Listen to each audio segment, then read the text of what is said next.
Une 68e édition d'une épreuve rassemblant 17 000 férus de trail et courses à pied, réunis pour une course nocturne au mois de décembre au cœur de la région Auvergne-Rhône-Alpes, c'est la Saint-Élion.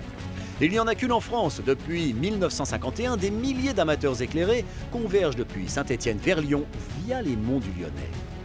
Chaque édition est différente et exigeante. En 2022, brouillard, pluie et boue seront les compagnons de route des engagés dans la Saint-Élion, rendant l'aventure plus intense encore.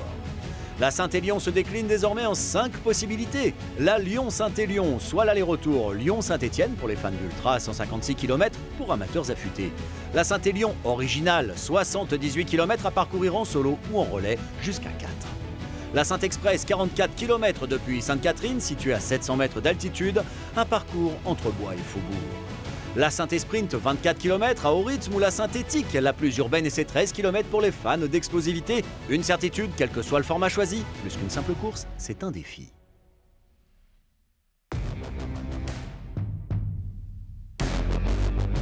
Direction le parc des expositions de Saint-Étienne. À 2 pas de la ligne de départ, c'est là que la magie commence. À quelques heures d'aller affronter le rando-raid nocturne le plus couru en France, on se retrouve entre amateurs éclairés. La Saint-Élion est une véritable communauté de passionnés et l'ambiance toujours conviviale.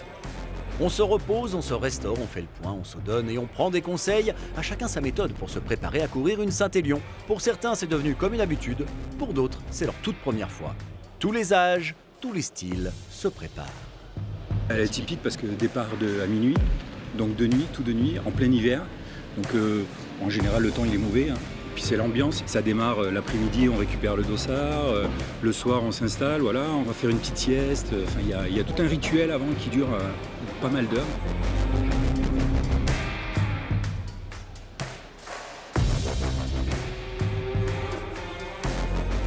Moi je suis venue fêter mon 50e anniversaire, voilà. Mais quelle idée! Mais quelle idée, c'est ça, et c'est ma première fois ici. Certains optant pour la Lyon-Saint-Élion viennent déjà de faire 78 km entre Lyon et Saint-Étienne, un geste écologique s'il en est pour rejoindre la zone de départ. L'année dernière, j'avais fait la Saint-Élion. Ça m'avait beaucoup plu. C'est pour ça que je me suis dit, tiens, pourquoi pas tenter l'aller-retour? La différence, c'est qu'au lieu de partir de Saint-Étienne, on part de Lyon, on va à Saint-Étienne et après on retourne à Lyon. C'est la grosse différence, donc ça fait le double. J'ai déjà fait une fois et j'aime pas faire 2 fois la même chose. Donc je me suis dit, je tente l'aller-retour cette année. Je suis arrivé il y a 10 minutes, on verra après, mais ouais, ça va être chaud. Mais bon, un petit massage, un petit repas et puis petite sieste d'1 heure. Aux alentours de 23 h, les choses se précisent. Les sas de départ se remplissent doucement, la pression monte sûrement. Quand on dépose son sac à la consigne et que l'on commence à s'aligner prêt à partir, il est trop tard pour faire demi-tour. Cette année, c'est une vraie Saint-Élion. Il va pleuvoir un peu, il y aura peut-être de la neige, un peu de brouillard. Effectivement, c'est gras. Une Saint-Élion comme on les aime, quoi. Je veux dire, une Saint-Élion qui se mérite, une Saint-Élion engagée. Il va falloir des gars qui physiquement soient prêts, des filles qui physiquement soient prêtes, mais également qui a un mental de guerrier pour aller jusqu'au bout. En relais, les 42-69, d'ex-joueurs de l'OL et de la SSE ensemble. Pour moi, la Saint-Élion qui est un enfant de Rhône-Alpes, voilà, c'est une course un peu mythique. Donc voilà, l'idée c'était de faire la course en relais et puis après de le faire avec des footeux qui ont joué dans les 2 villes. Donc voilà, ça a du sens et je trouve que c'est bon. On n'a pas de derby cette année, donc on essaye parce que c'est ce qui a marqué notre enfance à nous. C'est un bel hommage, je trouve, à nos 2 villes. On a joué les uns contre les autres durant nos carrières, avec des matchs engagés, des matchs en jeu, des matchs à pression. Et aujourd'hui, pour le clin d'œil, voilà, c'est sympa de se retrouver autour d'un relais où finalement on sera ensemble.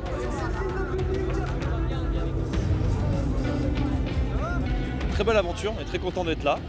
C'est un peu la découverte pour nous et pour moi notamment, parce que j'ai jamais fait de course comme ça et j'en avais beaucoup entendu parler. Donc on espère qu'on va prendre du plaisir, apparemment on va souffrir, mais c'est pas grave, on est là pour ça.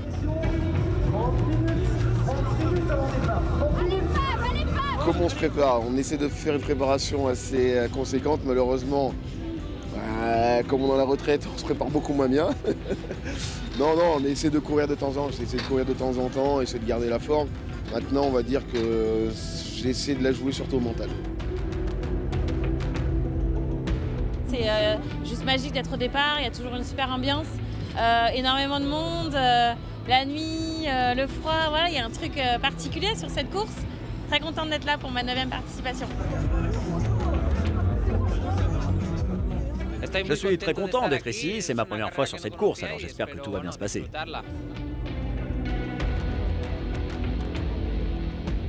Il y a pas mal de concurrents qui ont toutes leurs chances, donc voilà, on va essayer de faire au mieux. Comme je dis souvent, j'ai peur mais j'y vais. Et puis le coach a dit que j'étais prêt, donc normalement ça devrait le faire. Et soudain, la folie fut.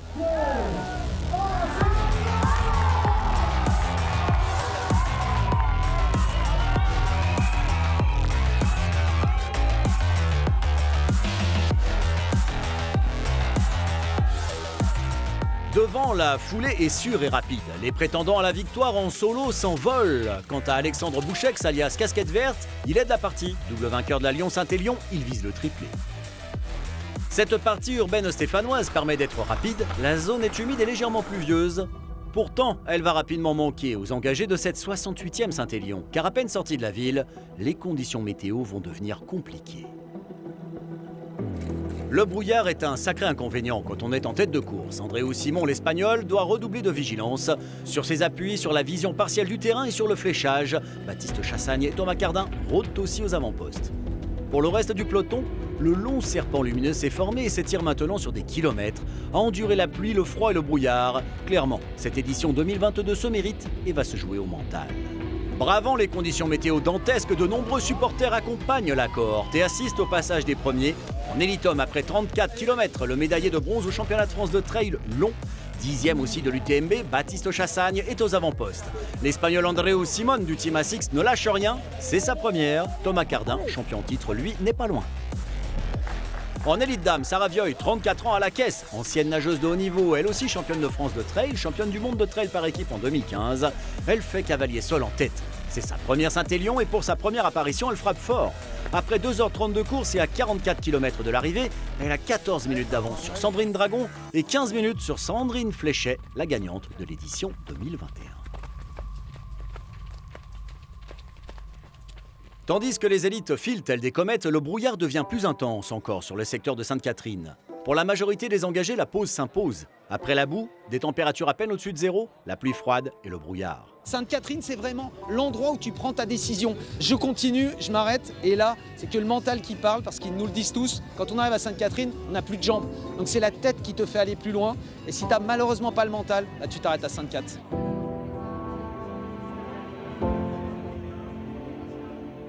On a eu une belle descente, on a pris du plaisir et un peu de pluie, par contre on est un peu mouillé et un peu frisqué, mais pour l'instant tout va bien.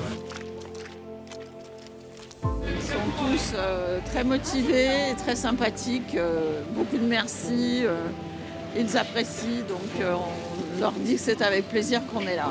Remercions les bénévoles, sur les tracés comme sur les ravitaux, c'est une aide précieuse au cœur des ténèbres. Il y a du monde tout du long, franchement c'est incroyable. J'espère arriver au bout parce que mon petit garçon il a hâte d'arriver et de courir avec moi à l'arrivée, donc je peux pas le décevoir.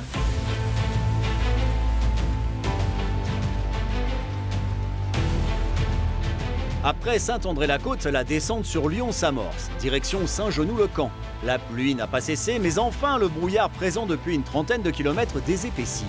Les appuis restent parfois incertains, mais la vision du terrain s'est nettement améliorée.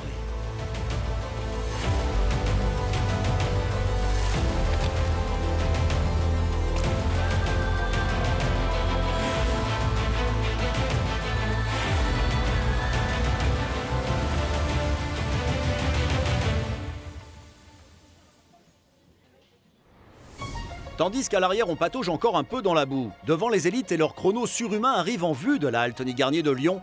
Le dénouement final approche. C'est la première fois en élite-homme que ce n'est pas un Français qui l'emporte. Andréou Simon se présente en premier sur la zone d'arrivée. Première participation et la victoire pour l'Espagnol qui a 5 minutes d'avance sur le second. Thomas Cardin, premier l'an passé, deuxième cette année, mais heureux. Il y a quand même une forme de magie à Saint-Élion. La magie de courir pendant la nuit, faire quelque chose que personne ne fait. Les 17 000 personnes qui font ça, elles ont le même sentiment. On a la même joie d'avoir fait un beau parcours, une belle aventure. Moi j'y mets le côté sport et compète en plus, donc c'est un grand plaisir, mais voilà, aujourd'hui c'était dur. L'arche d'arrivée est franchie en 5h47 minutes et 36 secondes. 13,6 km/h de moyenne sur 78 km, énorme. Un duel sportif qui se termine en accolade dans le plus pur esprit Saint-Élion. Baptiste Chassagne est 3e et vit l'instant pleinement. Un podium sur une Saint-Élion, c'est toujours un moment extraordinaire. Sarah Vieuil aura été impériale, elle est partie en tête, s'est maintenue en tête contre pluie et brouillard. Elle s'est détachée au point de prendre 30 minutes d'avance sur la seconde du grand art pour une arrivée en fanfare.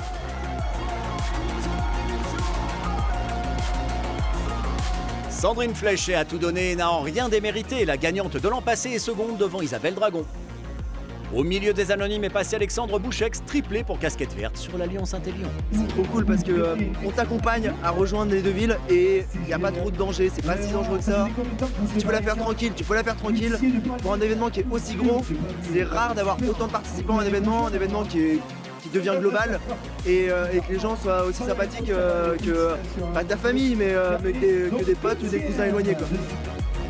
Coup d'œil sur les podiums de la Saint-Élion, 78 km, l'original.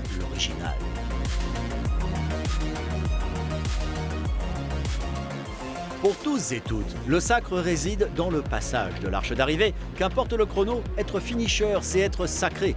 La team 42-69 y est arrivée, Sidney Govou, au bout de lui-même.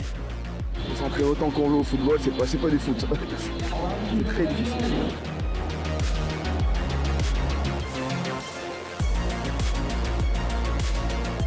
Beaucoup ont réussi leur objectif de finir de nuit en mettant moins de 8 heures et sont médaillés directement après l'exploit. C'est peut-être un détail pour vous, mais pour elles et eux, ça veut dire beaucoup.